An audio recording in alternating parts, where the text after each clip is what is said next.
Are you truly in control of your choices? The hidden biases that trick your brain. Are you truly in control of your choices? Think carefully. What cereal you bought this morning, the show you binge watched last night, the politician you voted for, even why you clicked this video. You may feel like these decisions were made freely, but the truth is, many of them weren't. Hidden beneath the surface of your thinking are forces you rarely notice. Biases, emotions, and subtle social pressures. They nudge you, guide you, and sometimes completely hijack your decisions. Over the next few minutes, we'll take a journey through the psychology of decision-making, the two thinking systems running your brain, the sneaky biases that distort judgment, how emotions secretly hijack logic, why social pressure is far more powerful than you think, the paradox of choice, how more leads to less happiness, and finally, how to take back control with practical, science-backed tools. By the end, you'll never look at your decision-making process the same way again. So grab a notebook, lean in, and let's begin. Part 1, System 1 versus System. Your brain runs on two tracks, System 1 and System 2. System 1, fast, automatic, emotional. System 2, slow, thoughtful, story. Imagine you're driving home. A ball rolls into the street, and instantly you slam on the brakes. That's System 1. You didn't calculate speed or distance, you just reacted. But if I ask you to calculate 37 times 14, you'll need System 2. Slow, thoughtful, deliberate. The trap. Here's the problem. System 2 is lazy. Unless forced, it lets System 1 take the wheel even for big decisions. Advertisers exploit this constantly. A flashy 50 off label hijacks System 1. You feel like you're saving money, even if you're overspending. Interactive pause. Think about your last purchase, over $100. Did you buy it based on careful research, or did a sale, a limited offer, or someone's recommendation sway you? Which System 1? The trick isn't to kill System 1, it keeps you alive. But you must know when to wake up. System 2. Part 2. Cognitive biases. Now let's meet the invisible saboteurs of clear thinking. Cognitive biases. Anchoring bias. The first number you see sets the stage. Walk into a shop, see a $2,000 jacket, and suddenly, the $500 one looks cheap. That first number anchored you. Confirmation bias. Since you believe something, your brain filters out opposing evidence.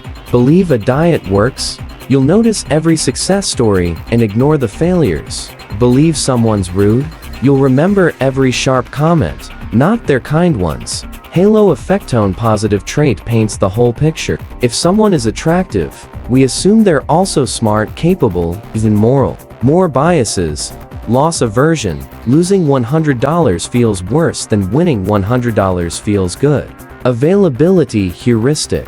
We judge risk by what's memorable, not what's accurate. Plane crashes terrify us more than car accidents, though cars kill far more. Status quo bias. We prefer how things are over change, even when change is better. Real-world case study. In 1986, the Space Shuttle Challenger disaster was partly fueled by confirmation bias.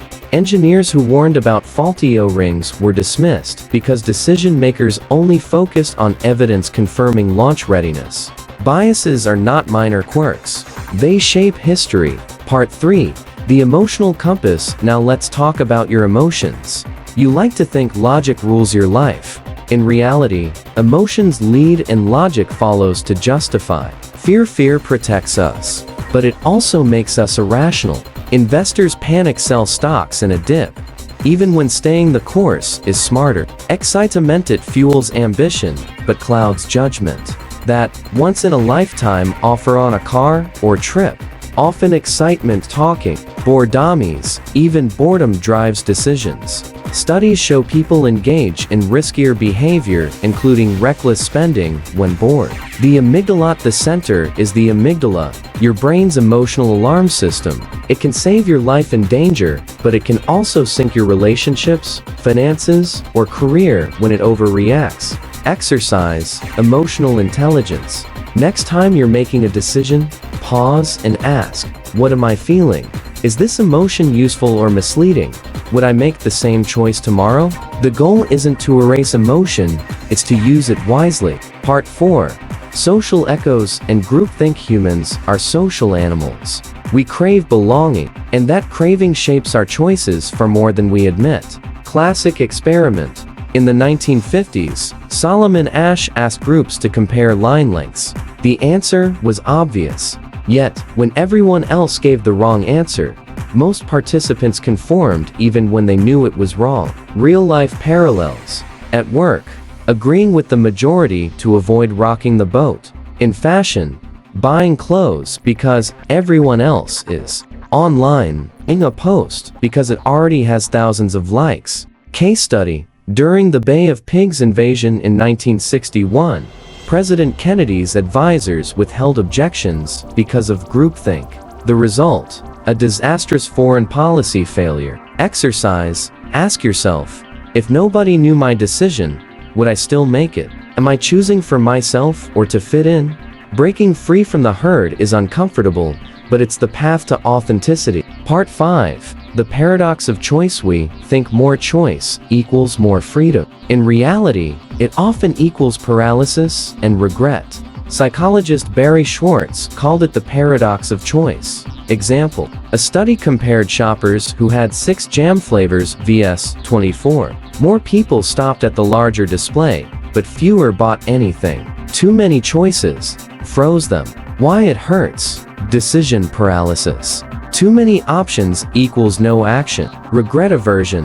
After choosing, you imagine the alternatives would have been better. Decreased satisfaction. Even when you choose well, you feel less happy. Solutions. Set criteria. Decide what matters most before shopping or choosing. Satisfice. Choose good enough instead of chasing perfection. Limit choices. Give yourself fewer options on purpose. Less choice often means more happiness. Part 6. Mastering your mind. Now that we've exposed the traps, how do you take back control? Step 1. Awareness. Catch yourself in autopilot. Label the bias. Name the emotion. Notice the pressure. Step 2. Tools. Mortems. Imagine your decision failed. Why? This prepares you. Decision journals. Track choices and revisit them. Patterns emerge. 5-second rule. Stop overthinking. Count backward from 5, then act. Step 3. Simplify. Don't drown in options. Focus on principles, not perfection. Step 4. Practice emotional intelligence. Instead of ignoring feelings, treat them as signals. Fear may mean prepare more. Excitement may mean seize the opportunity. Progress, not perfection, the goal. Outro. So are you truly in control of your choices? Not entirely, but now you know the hidden forces, biases, emotions, social echoes, and the paradox of choice. You can't eliminate them, but you can rise above them. Thank you for joining me on this few-minute journey into the psychology of decision-making. If you found it valuable, hit like, subscribe, and share this with someone who could benefit. And remember, before your next decision, pause and ask, am I choosing freely? Or am I being nudged by hidden forces? That single pause might just change your life.